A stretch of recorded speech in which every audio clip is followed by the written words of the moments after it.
Radio Raheem here with Conor Benn, rocking the iconic Kobe jersey. I see the trophy there on your shoulder.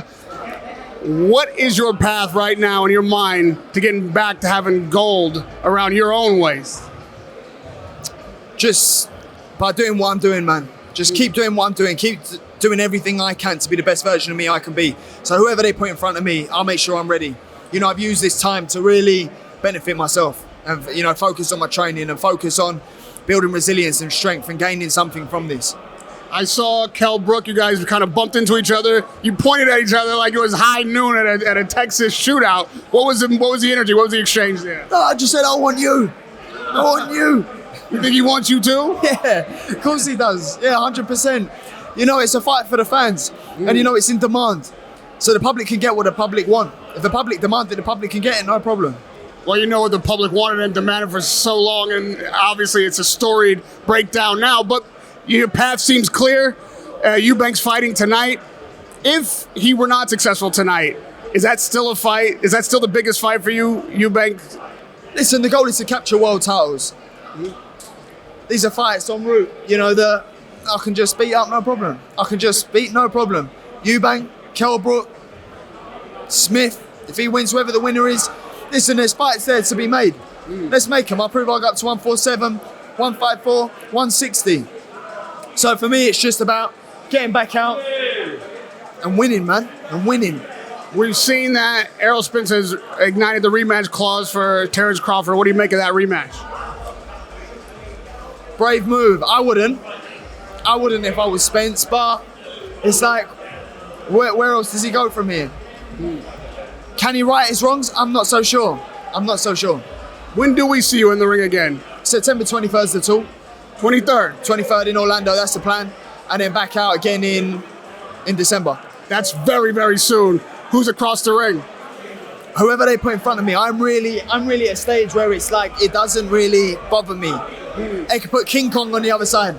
They could put King Kong in the opposite corner. It ain't gonna bother me. What I've been through, you know, what's another man? And what is another man? What is another physical fight?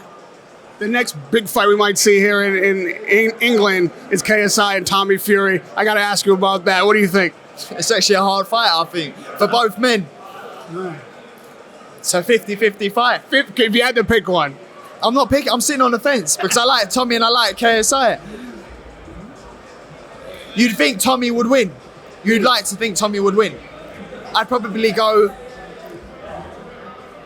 55 to Tommy. Tell me about this Kobe jersey. What does it symbolize for you? What does it mean? Just what it stands for, what it represents. You know, who he is, who he was as a man.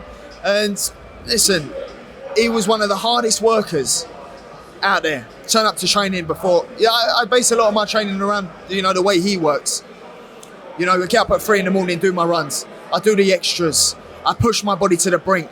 I make sure I recover properly. I make sure I diet properly. You know, I don't cut no corners. And, you know, Kobe was that man. If you want to look at idols and icons and how they become what they become, it wasn't an overnight success. And lastly, after all you've been through, with the road finally clear, when we see you in the ring, how do we know that you're really back mentally and physically, that the Conor Benn that we maybe better than we've ever seen him? I tell you, look me in the eye and you tell me. Because you're the closest thing to it. I see a happy fighter. I see a confident warrior. Yeah. What do you feel inside? I just feel excited.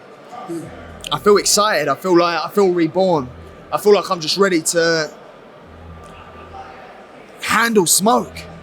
There's been a lot of conversation about whether or not Eubank was coming to fight you instead of Liam Smith, if you guys were actually in negotiations. Did that negotiation ever actually happen before this fight? It was on the verge of signing.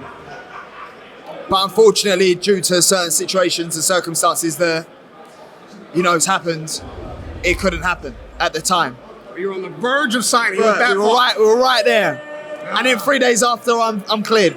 It's literally that close. So, all right, I'll let you go take your seat. Always a pleasure. Thank you for stopping. Thank you. Radio Raheem with Conor Benn.